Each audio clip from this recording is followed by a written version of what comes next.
শোনো এক আজব ঘটনা, শোনো এক আজব ঘটনা। পাকিস্তানে ঘটেছিল, শোনো না, পাকিস্তানে ঘটেছিল, শোনো না। মেয়ে মায়ের কথা না শোনাতে কি হলো দেখো না। শোনো এক আজব ঘটনা। ইফতারের সময় হলো,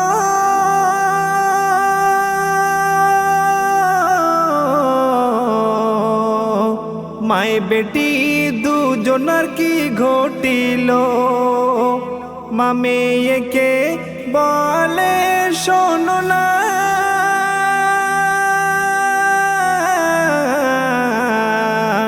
জোগাড় করে নাও ইফতারের খানা। আমি কিছু পারবো না, কাজের কথা বলো না। আমি কিছু পারবো না, কাজের কথা বলো না। দেখবো আমি টিভি খানা, মন যে আমার মানে না। ছুটে দোতলায় গিয়ে টিভি ছেড়ে দিয়ে, ছুটে দোতলায় গিয়ে টিভি ছেড়ে দিয়ে, মেয়ে দেখতে থাকে অবাক চোখে সিরিয়াল খানা। শোনো এক আজব ঘটনা। ঘরে গিয়ে তখন মেয়েটা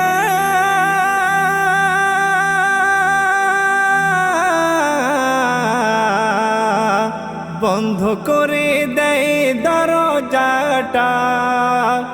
বারে বারে মা ডাকে মেয়েকে,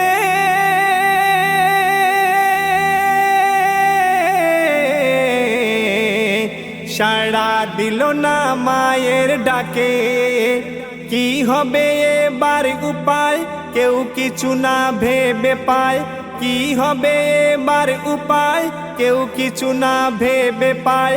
ছুটে এলো সবাই, ঘরের দরজা ভেঙে দেয়। ঘরে দৌড়ে গিয়ে মেয়ের অবস্থা দেখে, ঘরে দৌড়ে গিয়ে মেয়ের অবস্থা দেখে।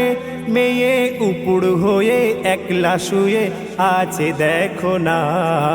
শোনো এক আজব ঘটনা।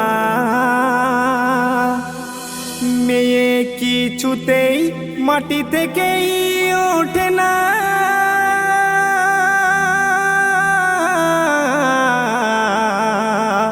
কি হবে আর কেউ ভেবে পেল না।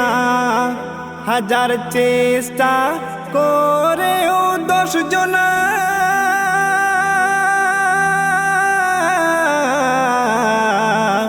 তাকে আর সরানো গেল না। টিভিটা সরায় যখন মেয়ের লাশ ওঠে তখন, টিভিটা সরায় যখন মেয়ের লাশ ওঠে তখন, সবাই মিলে তখন ঘরে থেকে নামায় এখন। দিয়ে গোসল তাকে পরিয়ে কাফন দাফন, দিয়ে গোসল তাকে পরিয়ে কাফন দাফন।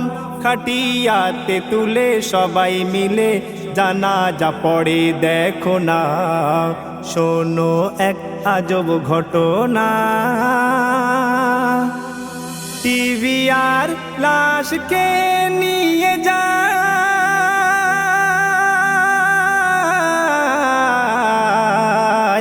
সবাই মিলে লাশকে দাফন করে দেয়।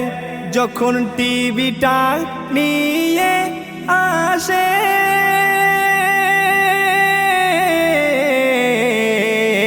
কবর থেকে লাশ উপরে উঠে আসে।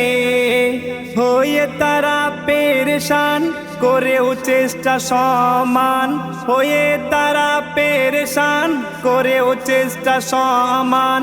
টিভিও মেয়ের মাটি দিল মিলে সকল মুসলমান। আমি মনিরুল ইসলাম বলে আমার কলম, আমি মনিরুল ইসলাম বলে আমার কলম। কর্ম গুণে ফল পাবে জানি, কেউ রেহাই পাবে না। শোনো এক আজব ঘটনা, পাকিস্তানে ঘটেছিল। শোনো না, পাকিস্তানে ঘটেছিল। শোনো না, মেয়ে মায়ের কথা না শোনাতে কি হলো দেখো না।